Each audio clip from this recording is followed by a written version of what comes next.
Voronezh, Russia. Russian break dancers these days, they don't know how easy they have it. Sergei Chernyshev, 39, was reminiscing recently about starting out as a young b-boy in Voronezh. That was in the mid-1990s, before the internet shrank the world and the city still seemed a universe away from the wellsprings of hip-hop culture. Chernyshev's only lifelines then were the VHS tapes that trickled in from the West. Someone would get a tape from abroad, and we would make copies, Chernyshev said. We would take something from one video, another piece from another video, and that's how we learned how to dance. Things here have changed considerably, a point Chernyshev can illustrate today just by pointing across the room to his 18-year-old son, also named Sergei, who break dances under the moniker Bumblebee. Last year, Bumblebee won the gold medal for boys at the first Youth Olympic break dancing event, solidifying his standing as one of the more promising young breakers in the world. When it was announced this year that break dancing would be added to the program for the 2024 Summer Olympics in Paris, a development that produced predictable snark and puzzlement in some quarters, Bumblebee suddenly had a new life goal. In many ways, the story of the Chernyshevs, father and son from Voronezh, a former manufacturing hub of around 1 million people about 300 miles south of Moscow, is the story of breakdancing over the past 3 decades, with its unlikely journey from the streets of New York to every corner of the globe and to its surprising inclusion, pending a final vote in December, in the Olympics. Bumblebee himself embodies a new kind of aspiring Olympian, excelling in the sort of niche, non-traditional sport that the International Olympic Committee has recently promoted: surfing, skateboarding, rock climbing, kiteboarding. Many of those events will soon be featured at the Games, too, reflecting the interests and ambitions of a younger generation, and an Olympic movement eager to attract its attention. Bumblebee has spent half his life breaking, with a style and skill set nurtured by streaming video and social media, feeling every bit a part of, and protective of, hip-hop culture, a culture that has room, in his mind, for the Olympic Games. I want to make it, Bumblebee said, and I want to win. Breakdancing's ascent to this global platform has engendered the typical mix of emotions associated with any subculture's stride toward the mainstream. Many in the breaking community are excited to share its joys with a wider audience, to see just how big it can become. Others are wary of surrendering its soul to mainstream commercialism. Breakdancing's heyday in pop culture, when it was a feature of urban sidewalks, nightclubs, and even the occasional Hollywood film, had largely come and gone by the time the elder Chernyshev was performing his first windmills in Russia in the 90s. But by then it was attracting new devotees overseas and forming a firm, international foundation with annual tournaments springing up around the world, most notably Battle of the Year, which began in 1990 in Germany. Michael Holman, 64, who founded the dance crew New York City Breakers, had always viewed the Olympics as a sort of promised land for breakdancing. A book he published about his crew in 1984 included a proclamation, signed by the members of the group, that read, "We see breakdancing as a future Olympic sport and ourselves as pioneers in making this dream a reality." It was a sentiment some found absurd. To the breakers, it made perfect sense. Competition is the basis of all hip-hop culture, Holman said in a recent interview. The DJs compete, whose sound system is the loudest. The MCs and rappers battled, who had the better rhythm, was faster, more clever, more poetic. The graffiti artists compete, who made the best burner on the side of a train. And, of course, the breakers battled, who had the best moves.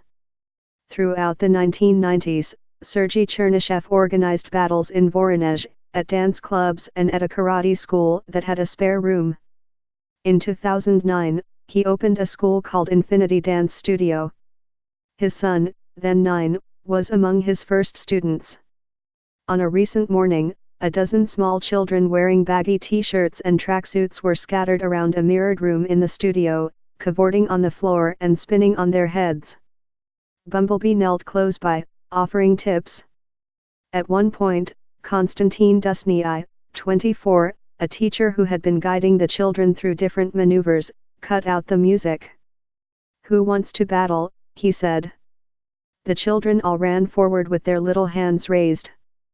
Diana Damer, 30, who was waiting in the hallway for her son, Edgar, 6, to finish class, said Bumblebee's success at the Youth Games last year and the subsequent announcement about breakdancing's possible inclusion in the Paris Olympics had given the children a new, grand sense of purpose. "He looks up to Sergi," Damer said of Edgar. "He told me, I want to go to the Olympics and win a medal." When the class ended, Bumblebee and Dusty turned down the lights, cranked the stereo to a deafening volume and practiced some moves of their own.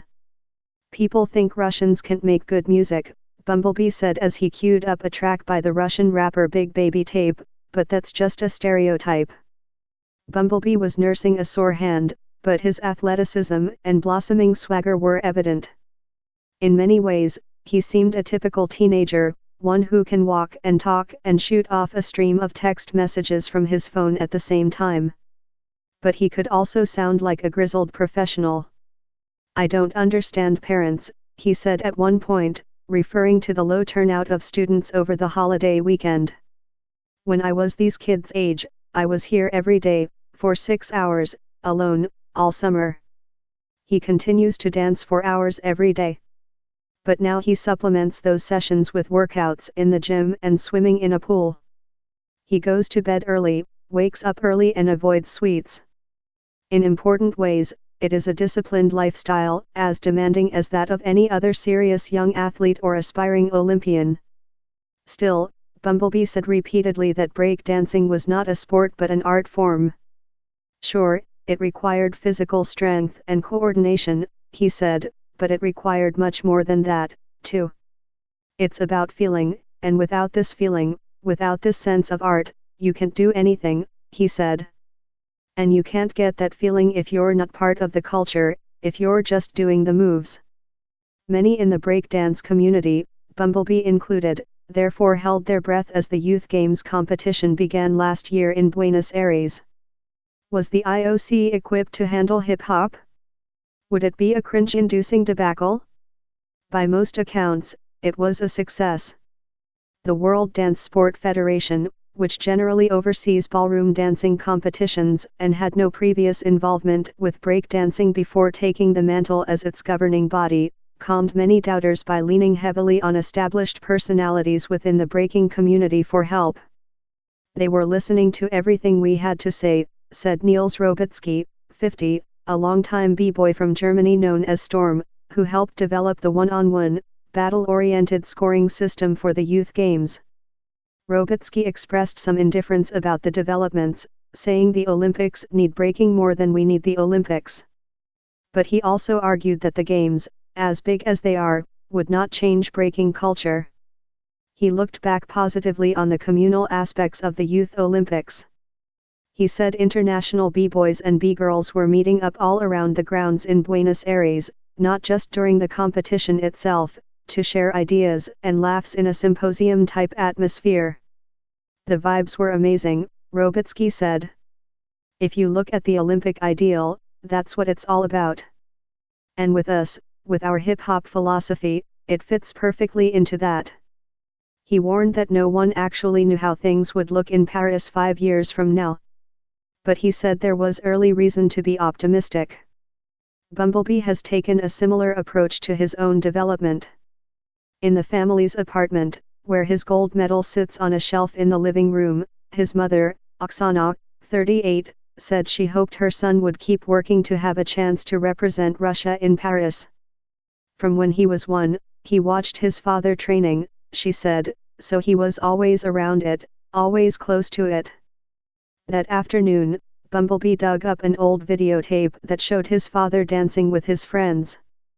He pointed, impressed, as Sergi, younger in the grainy footage, and with a fuller head of hair, did a one-armed handstand. His father laughed and sighed as he watched himself doing the robot to "I Believe in Miracles" by the Jackson Sisters. "I spent a lot of time back then doing that," Chernyshev said, eyes locked on the video. "It's great that it wasn't for nothing." Daria Konovkina contributed reporting.